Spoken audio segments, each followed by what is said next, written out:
E o meu sonho era ser um corredor de Fórmula 1. Era ser um corredor de Fórmula 1. Assim, eu quero, quando eu crescer, eu vou ser um corredor de Fórmula 1.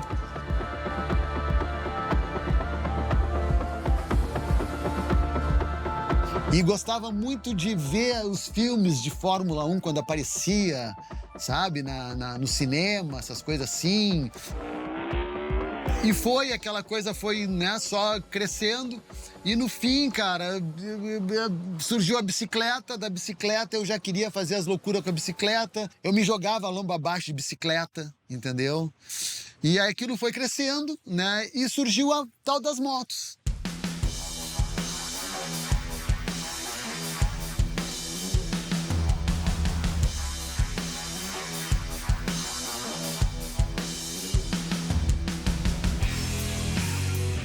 Eu não sabia que existia Moranguinho, como ele não sabia que existia Roberto Boetti, tá? Agora eu tenho um adversário de verdade. Foi muito bom mesmo.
Mas esses três eram as estrelas, não tinha... Ninguém conseguia chegar neles.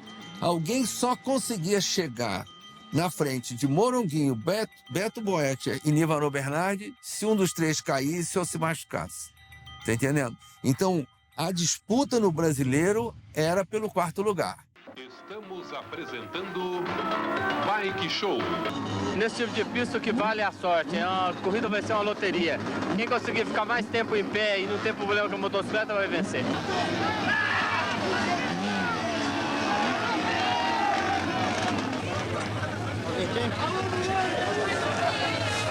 Vitória em qualquer terreno, Niva! Vitória em qualquer terreno e mostra que nós brasileiros também sabemos fazer motocicleta. Gente, garoto!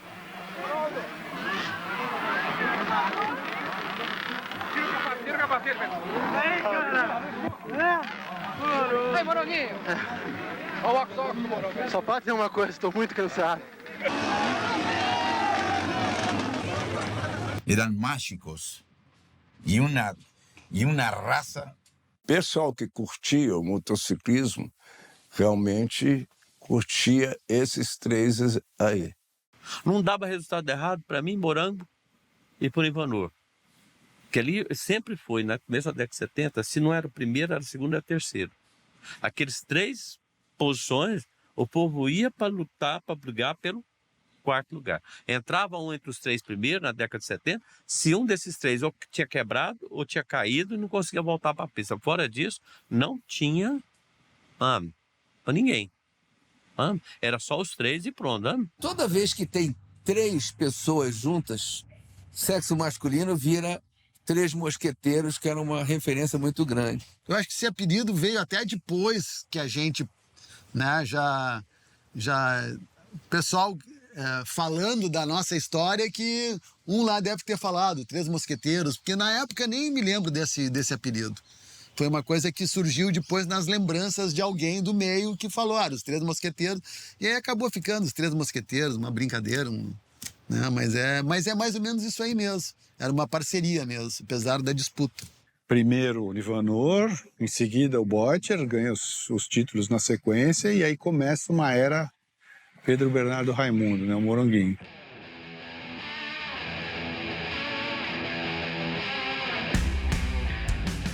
O Niva foi fantástico, mas o Morongo foi, eu acho, o melhor dos três. Todos os três são fantásticos, mas o Morongo deu o melhor um pouco. Mas o meu mano, ele era muito magrelinho, né? E a gente teve uns papos e disse, pô, mano, tem que botar um corpo, né, cara? Tá muito magrelo, vamos fazer alguma coisa. Eu sempre fui esportista, né? E aquele meu mano tava muito magrelinho. E daqui a pouco nós compramos uma motinho para ele e aconteceu um fenômeno. Foi uma coisa que aconteceu, indo além isso, não tem muita explicação. Ele era um superdotado e a relação dele com a máquina era uma coisa muito íntima, muito próxima. O que foi a moto? A moto eu comecei a andar no dia a dia, andava pela rua com 11 anos de idade, né? Tinha uma fiscalização, mas volta e meia as polícias saíam atrás de mim, mas não conseguiam nunca me pegar. Nunca conseguiram me pegar, nunca. Eles já sabiam onde morava, batiam na casa do meu pai, ó, o teu filho de novo, parará, não sei o quê, mas não adiantava, entendeu? Não tinha o que fazer. Então, para fazer as loucuras, em vez de fazer na rua, eu comecei a ir para o meio do campo, a buscar lugares para poder brincar com a moto. Empinar, essas coisas assim, fazer curva. E comecei a andar com uma 50 SS, andando no meio do barro, saltando barranco, entendeu? E aquilo surgiu, o motocross surgiu para mim como uma brincadeira na moto, eu nem sabia o que era motocross, né? E aí que surgiu toda essa coisa de ir pro lado da moto, mas na verdade a minha paixão sempre foi a 4 rodas, né? Era meu sonho ser um corredor de carro ou de fórmula. E aí foi pro outro lado e aí acabei me apaixonando, porque a paixão tá no sangue, né? Pela velocidade, pelo desafio, né? E aí eu descobri que eu tinha talento pro negócio. Naquele momento ali, naquele primeiro momento, era mais tesão mesmo, né? Como que uma criança de 14 anos, ou num esporte que nem existia, estava nascendo, incipiente, como é que aquilo ia ser um profissionalismo? Aquilo ali era um desafio, é coisa de doido mesmo, era coisa de tesão mesmo, coisa de paixão, né? Então, ele gostava. Eu cheguei a competir em algumas provas de motocross, mas quando eu vi que ele ia ter um potencial muito maior que o meu, que eu era um jovem já, Madura tem 10 anos mais do que ele, eu tinha 20 e tantos anos, ele com 14 anos estava me dando pau. Eu cheguei assim, não, para um pouquinho, está acontecendo alguma coisa aí. Aí eu comecei a ajudar ele, né, a levar para treinamentos, levava em terrenos baldios para fazer aquelas loucuras todas. E meu apelido era Morongo, e aí ele virou Moronguinho, porque ele era o irmão do Morongo.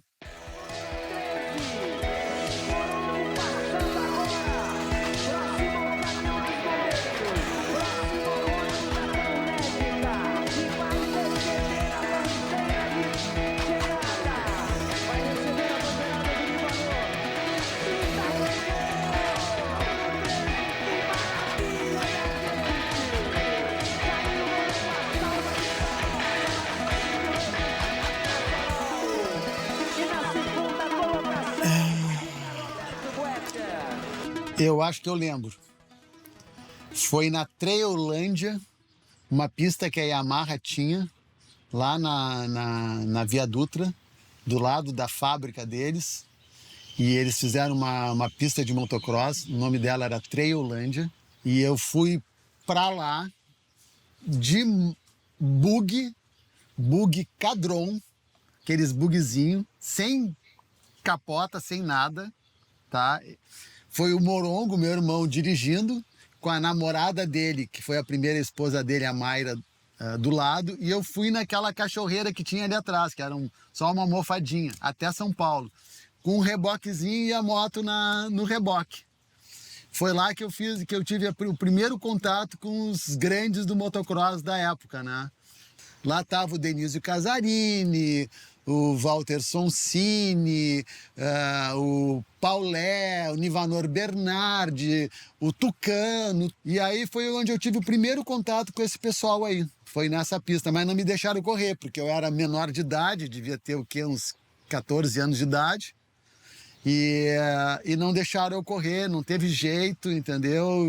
Mas fiz o melhor tempo.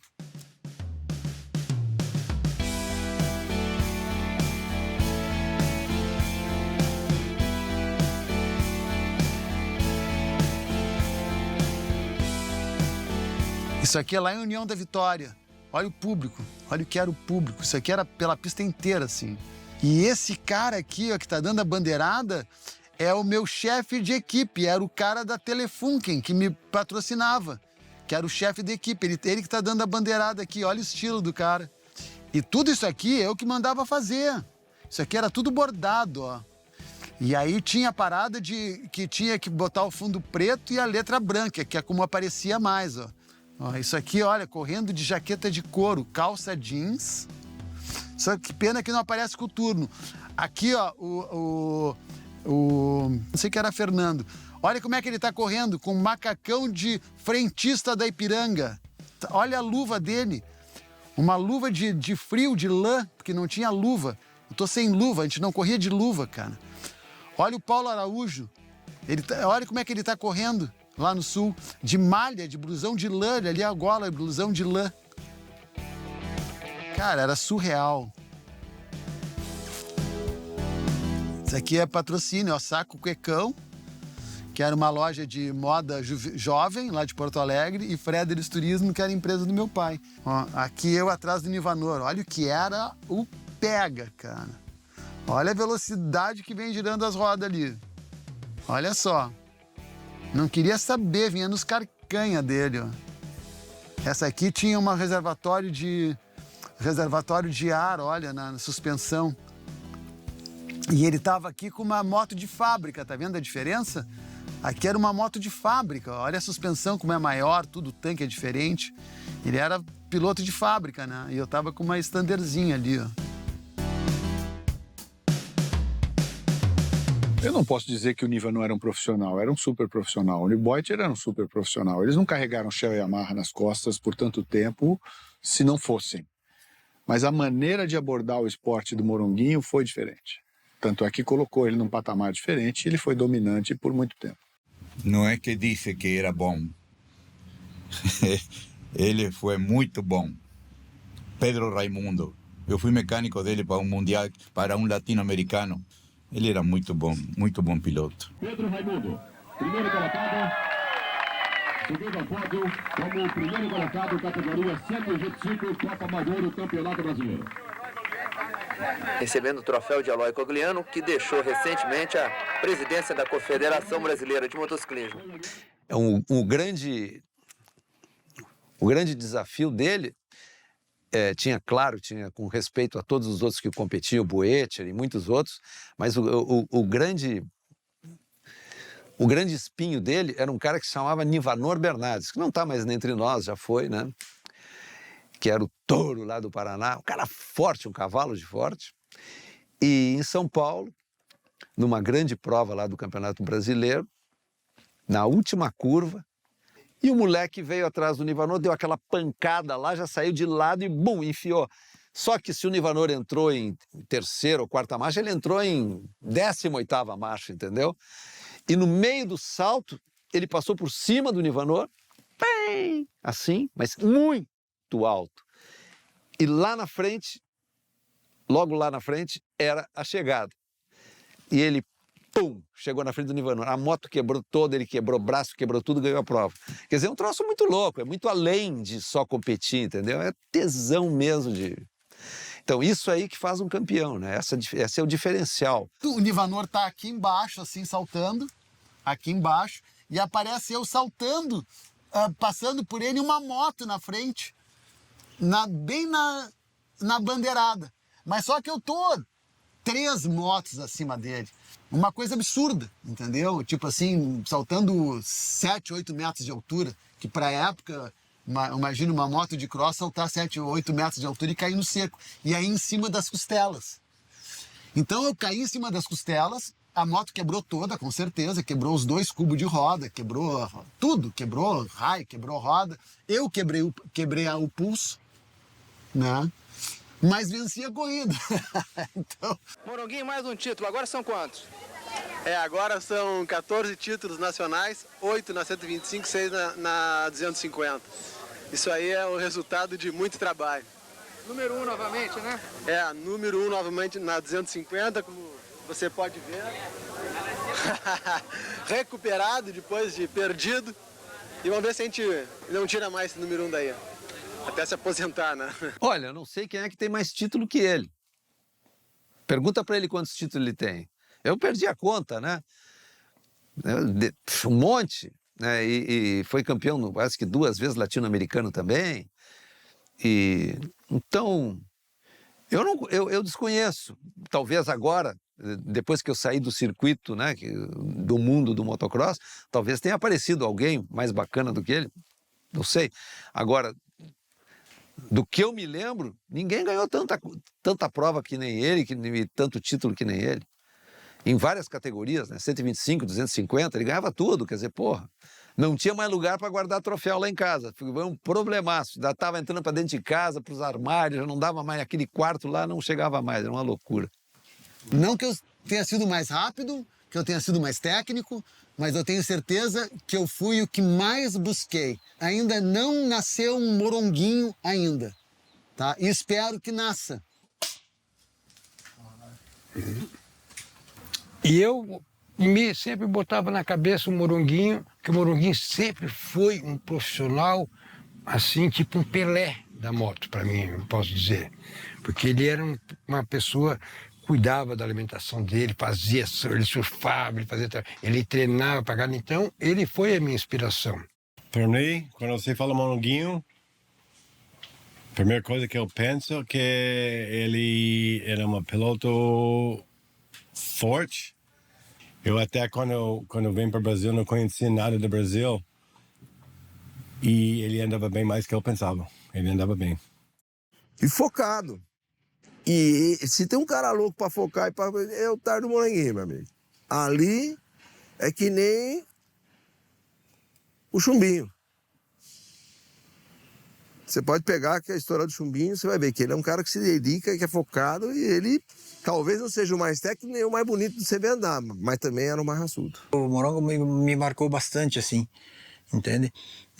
Claro que depois, né, quando veio o Rodney, eu acompanhei o Rodney, né, porque ele estava aqui no Brasil e tal, e você acaba vendo muitas coisas, mas um cara que era batalhador, eu acho que foi o Morongo e o próprio Nivanor também, né, que são pessoas que batalharam bastante pelo esporte, né. Eu vi ele sempre um cara também que não gostava de perder.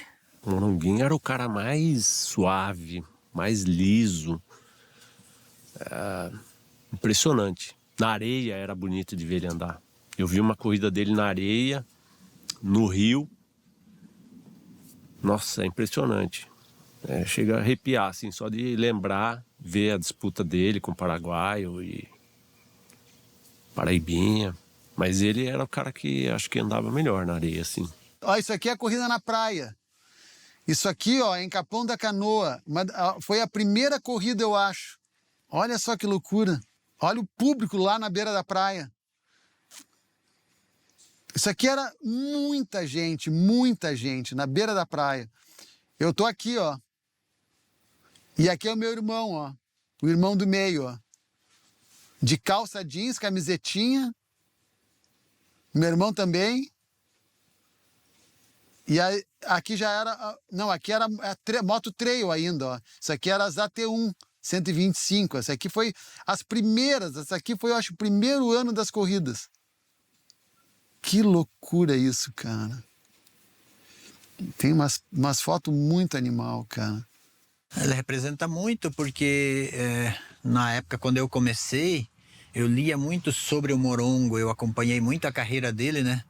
Desde posicionamentos, de maneiras como ele agia nas provas, né? Ele era um cara que se destacava na época que eu comecei, né? Não sei se é uma coisa de gana, de vontade ou de de autoafirmação, ou neurose, ou qualquer outra piração que exista, não sei, que a gente gosta de ganhar. Pronto. E ele, além de gostar do esporte que ele praticava, ele gostava de ganhar. Não admitia se perder de jeito nenhum. Ele chegou a correr com um braço quebrado, ele não queria nem saber. Cara, eu vou te falar coisas agora aqui, ó, que é até meio surreal, é até meio coisa assim de ser até suicida, ter alguma coisa assim de, né? Cara, várias corridas, tá? Eu cerrava os dentes e pensava assim, ó, ou eu ganho essa merda, ou eu morro, eu não quero saber. Eu vou chegar na frente. De cerrar os dentes, cara, dizer assim, ó, eu vou ganhar. De não aguentar mais em cima da moto, entendeu? Por uma questão de ter caído lá atrás, ter batido na largada, ou por não estar no meu melhor dia, por não ter conseguido dormir direito de noite, por qualquer coisa.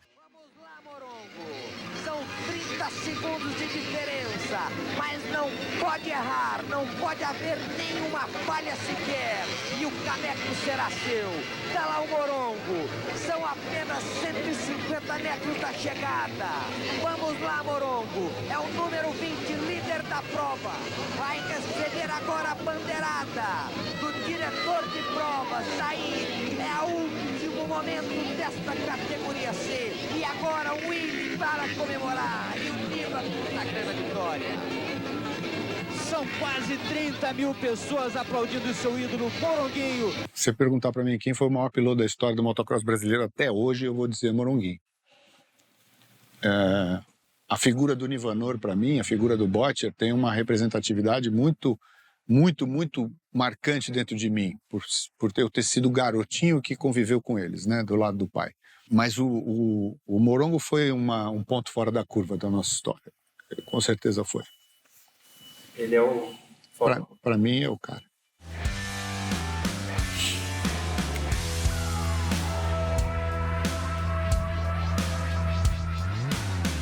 Ficou sempre essa promessa de eu fazer uma temporada, né? E aí acabou ficando meio em segundo plano essa minha ida para o Mundial. E aí acabou passando, em 85 eles acabaram por problemas internos lá, algumas confusão que deu, né, em relação a contratos a pilotos, né?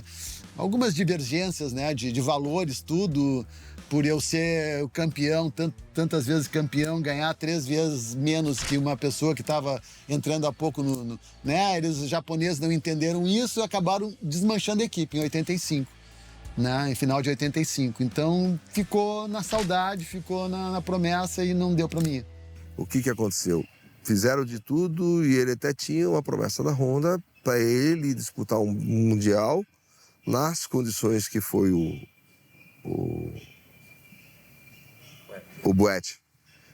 Inclusive, teve uma passagem muito bacana que eu tive que fazer um jogo de equipe numa época.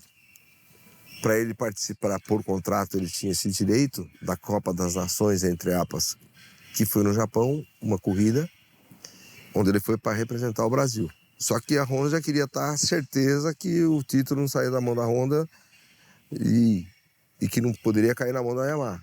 Né? E foi uma corrida em Nova Lima, em Belo Horizonte. E aí ele teve que vencer, venceu, né? Nós tivemos que fazer o jogo de equipe, que a fábrica pediu.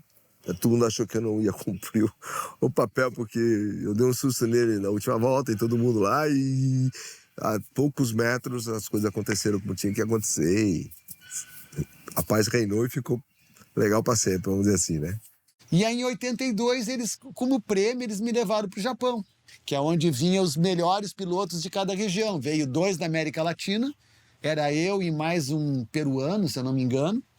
Tinha um da América Central, tinham 4 americanos, que era o Dani Laporte, o Johnny O'Mara, Jeff Ward, todos esses caras eu tenho foto do lado deles na largada, entendeu? Os caras que eram os mais top do mundo na época, né? Isso aqui, quando eu cheguei do Japão, eu trouxe uma motinha na mala para ela, uma Kier, 50. E ela não sabia nem andar de bicicleta, tá aqui ela, com essa idade aqui, ó. Essa aqui é lá em Sorocaba. Eu cheguei para a última etapa do Brasileiro, em 82. E botei ela em cima da motinho, eu limitei, que dava para limitar o acelerador, porque aqui não andava muito. Cara, ela começou a andar sozinha, com essa idade aqui, ó, com 3 anos de idade, olha a carinha.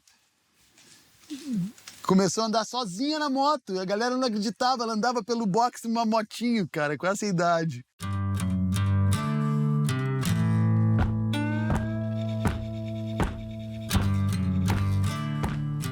A minha angústia quando eu parei de correr de motocross foi a falta da adrenalina, entendeu? E a mágoa que eu fiquei de ter acabado da maneira que acabou, entendeu? Porque a Honda também, eu tinha um contrato por mais um ano, eles me rescindiram o contrato. Me magoou um pouco a história do Paraguai, só as coisas, entendeu? As coisas da maneira que aconteceram dentro da Honda, né? Como ele era de São Paulo, ele tinha mais proximidade com o pessoal da Honda, né? Que era em São Paulo, ali o escritório e tudo, o chefe de equipe, né? Então aconteceram coisas, tipo equipamentos que eram dados para eles que não eram dados para mim, entendeu? Equipamentos especiais, né? Que eles queriam que alguém ganhasse do Moronguinho. Na verdade era isso. Sabe como é que é, né, cara? Chega uma hora assim que querem que mude um pouco. Então aquilo me chateou um pouco, assim, sabe? Essa história da falta de consideração, né? Eu acho que tem que ganhar na pista, né? Tudo igual, vamos lá. Né? E isso, ao mesmo tempo, me deixou meio assim, desanimado. Ao mesmo tempo que me incentivou, me deixou um pouco desanimado. Paraguai é um apelido que há tempos eu tenho, quem não foi pegando assim, no próprio motociclismo. Eu sou brasileiro, nasci em São Paulo, na maternidade do Brás, mas com 11 anos eu mudei ao Paraguai, foi em 1969, e morei lá 7 anos. Aí voltei ao Brasil, retornei ao Brasil, porque toda a família esteve lá, voltamos ao Brasil em 76. Fiquei 7 anos assim lá. Aí, voltando ao Brasil, em 81, eu comecei a participar. Em 80, eu comecei a correr de motocross. Em 81, eu fui convidado a participar pela equipe oficial da Kawasaki do Paraguai, a representar aquela fábrica lá. E aí fui campeão paraguai em 81 lá. Como eu corri o campeonato lá e corri o campeonato aqui, então ficou Paraguai, ninguém conseguiu mais tirar. Um apelido que herdei no próprio motociclismo. E aí eu empreguei andando na roda deles. Então eu aprendi alguma coisa boa do Boete, eu peguei do Niva e peguei do Morongo. Então quer dizer, eu peguei dos 3. Né? Eu nunca fui um Morongo na técnica 100%, eu nunca fui um Niva na raça 100% e nunca fui um Boete no estilo dele, extrovertido de ser 100%. Embora não vai deixar que os caras não tinham técnica. Eles tinham tudo. Mas cada um tinha, né? Uma coisa era de um, e eu peguei dos 3 e foi o que me completou. Entendeu? Então, sem eles, eu seria nada. Na verdade, é que eu fui um felizardo. Ele foi um que desbancou o trio depois de quase uma década, né? Ele chegou para poder desbancar o trio.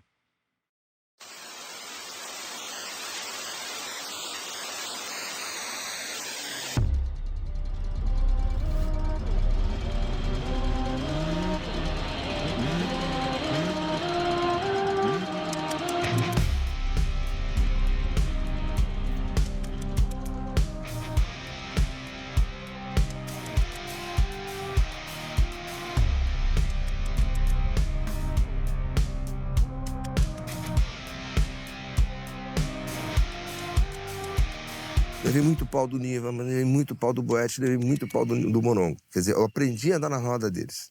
Isso é uma coisa que eu agradeço muito, porque senão eu não seria um piloto completo ou perfeito, ou quase perfeito, que perfeito ninguém é. Aí não era mais o trio, já era um quarteto, né? Ele foi o único que veio para poder brigar com o trio. Alô, gente, Bike Show na primeira etapa do 6º Hollywood Motocross. Mas eu começo o programa de hoje contando uma história. Você só podia anunciar cigarro depois das 9 horas. Mas durante o dia, eles anunciavam Hollywood Motocross. E a Atenção, pessoal, vai começar a maior festa do motocross nacional. Foi a melhor época, sem dúvida nenhuma. Lembro de tudo, né? Boiter e Moronguinho venceram o Forte Nivanor com muita leveza técnica na pilotagem. Quando vem o paraguaio, ele traz um pouco do estilo do Nivanor. Ele vem pra pancada, ele entra no jogo.